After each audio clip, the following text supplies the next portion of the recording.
Hello friends, welcome to secret of சமையல். இன்னைக்கு நம்ம பார்க்க போறது ஒரு காரசாரமான நண்டு சூப் ரெசிபி. உங்களுக்கு நல்லா கோல்டு இருக்குது, இல்ல ஒரு மழை டைம்ல நல்லா சூடா நல்லா குடிக்கணும் போல இருக்கு சூப் அப்படின்னா கண்டிப்பா இந்த சூப் ட்ரை பண்ணி பாருங்க. செம டேஸ்டியா இருக்கும். நம்ம நாட்டு நண்டு வச்சு ஒரு செமையான நண்டு சூப் செய்ய போறோம் இன்னைக்கு. வீடியோக்குள்ள போறதுக்கு முன்னாடி நீங்க சேனலுக்கு இப்பதான் முதல் முறையா வரீங்கன்னா வீடியோ கீழே இருக்க சப்ஸ்கிரைப் பட்டனை மறக்காம பிரஸ் பண்ணிக்கோங்க. பக்கத்துல இருக்க நோட்டிபிகேஷன் பில்லையும் மறக்காம கிளிக் பண்ணிக்கோங்க. அப்பதான் ஃபியூச்சர் நோட்டிபிகேஷன்ஸ் உங்களுக்கு உடனே வந்து காரசாரமான நண்டு சூப் எப்படி செய்யலாம் அப்படின்னு பார்க்கலாம் வாங்க. நான் ஒரு 7 நண்டுல இருந்து இந்த மாதிரி இந்த சின்ன சின்ன கால் இருக்குல்ல அதை மட்டும் இந்த மாதிரி எடுத்து வச்சிருக்கேன் தனியா. இதை வந்துட்டு இந்த மாதிரி லைட்டா தட்டி வச்சுக்கோங்க. நீங்க வேணும்னா நல்லா இடிச்சும் கூட யூஸ் பண்ணலாம். நீங்க முழு நண்டையும் இடிச்சும் யூஸ் பண்ணலாம். வேணும்னா சின்ன சின்ன நண்டா இருந்துச்சுன்னா அப்படியே இடிச்சு போட்டு யூஸ் பண்ணலாம். நான் வந்துட்டு நண்டை வந்துட்டு வறுவலுக்கு யூஸ் பண்ணிட்டேன். இப்போ இதை வச்சு நம்ம சூப் செய்ய போறோம். இப்போ இதுக்கு வந்துட்டு நம்ம 1 டீஸ்பூன் அளவுக்கு மிளகு எடுத்து வச்சிருக்கேன், ஒரு 1/2 டீஸ்பூன் சோம்பு, 1/2 டீஸ்பூன் சீரகம், 1/2 டீஸ்பூன் மல்லி விதை எடுத்து வச்சுட்டேன். இதை வந்து நம்ம இடிச்சுக்கலாம். இது வந்து 1-2 இடிச்சு எடுத்துக்கோங்க. இந்த மாதிரி 1-2 இடிச்சு வச்சுக்கோங்க. இப்போ இதை நம்ம தனியாக எடுத்து வச்சுக்கலாம். இப்போ இதே மாதிரி நம்ம வந்துட்டு கொஞ்சமா பூண்டு, இஞ்சி, அப்புறம் வெங்காயம் இதையும் இடிச்சுக்க போறோம். நான் வந்துட்டு இன்னைக்கு பெரிய வெங்காயம் எடுத்திருக்கிறேன், ஒரு பாதி வெங்காயம். நீங்க இதுக்கு பதிலாக ஒரு 5 சின்ன வெங்காயம் யூஸ் பண்ணிக்கோங்க.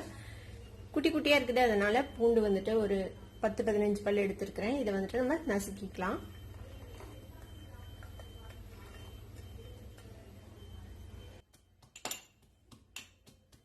இப்போ இஞ்சி, பூண்டு, வெங்காயம் 3யும் இடிச்சு வச்சாச்சு. இந்த மாதிரி கண்டிப்பா இந்த மாதிரி கையில இடிச்சு செய்யுங்க. பேஸ்டா போடுறதை விட இந்த மாதிரி இடிச்சு போட்டா உங்களுக்கு நல்லா ஃபிளேவர்ஃபுல்லா இருக்கும். ஒரு வடிச்சட்டி அடுப்புல வச்சிருக்கேன். இதுல கொஞ்சமா எண்ணெய் விட்டுக்கலாம். ஒரு 1.5 டீஸ்பூன் அளவுக்கு எண்ணெய் விட்டுக்கோங்க. எண்ணெய் சூடாயிடுச்சு. இதுல கொஞ்சமா கருவேப்பிலை சேர்த்துக்கலாம். கருவேப்பிலை வதங்கினதும் நம்ம நசுக்கி வச்சிருக்கேன் இந்த இஞ்சி, பூண்டு, வெங்காயம் 3யும் சேர்த்துக்கலாம். லேசா வதக்கி விடுங்க. இது லேசா வதங்கினதும் ஒரு 1/2 டீஸ்பூன் மல்லித்தூள் சேர்த்துக்கலாம். இதையும் வதக்கி விடுங்க.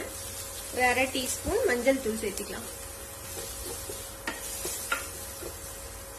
இது கூடவே நம்ம பொடி பண்ணி வச்சிருக்கிற இந்த பொடியும் சேர்த்துக்கலாம்.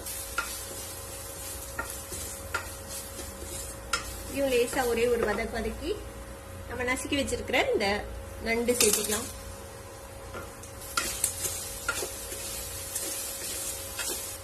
இது கூடவே நம்ம ஒரு 3 கப் அளவுக்கு தண்ணி சேர்த்திக்கலாம். இதுல சூப்புக்கு தேவையான அளவுக்கு உப்பு சேர்த்திக்கலாம். இது இப்படியே ஒரு 10 நிமிஷம் வந்துட்டு நல்லா கொதிக்கணும். இப்ப நம்ம இதை மூடி வச்சிடலாம். மீடியம் ஃபிளேம்ல இது இப்படியே வேகட்டும். மூடி போட்டாச்சு. இப்போ ஒரு 10 நிமிஷம் இது இப்படியே வேகட்டும். இப்போ ஒரு 10-12 நிமிஷம் நல்லா கொதிச்சிருக்குது. ஒரு மீடியம் ஃபிளேம்ல வச்சு ஓபன் பண்ணி பார்க்கலாம்.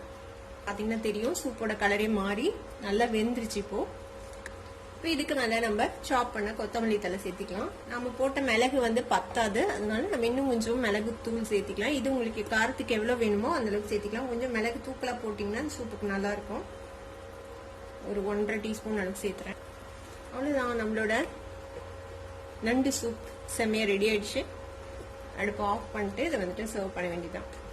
நம்மளோட நண்டு சூப் இப்ப குடிக்கிறதுக்கு ரெடி ஆயிடுச்சு. கண்டிப்பா ட்ரை பண்ணி பாருங்க. ட்ரை பண்ணி பார்த்துட்டு எப்படி இருந்தது அப்படின்னு எனக்கு கமெண்ட்ஸ்ல ஃபீட்பேக் கொடுங்க. இந்த வீடியோ உங்களுக்கு பிடிச்சிருந்தா சப்ஸ்கிரைப் பண்ணுங்க. பக்கத்துல இருக்க பெல் ஐகானை கிளிக் பண்ணுங்க. அப்பதான் ஃபியூச்சர் நோட்டிபிகேஷன்ஸ் உங்களுக்கு உடனே வந்து சேரும். லைக் பண்ணுங்க, ஷேர் பண்ணுங்க. தேங்க்யூ ஃபார் வாட்சிங் வீடியோ வியூவர்ஸ். Bye bye.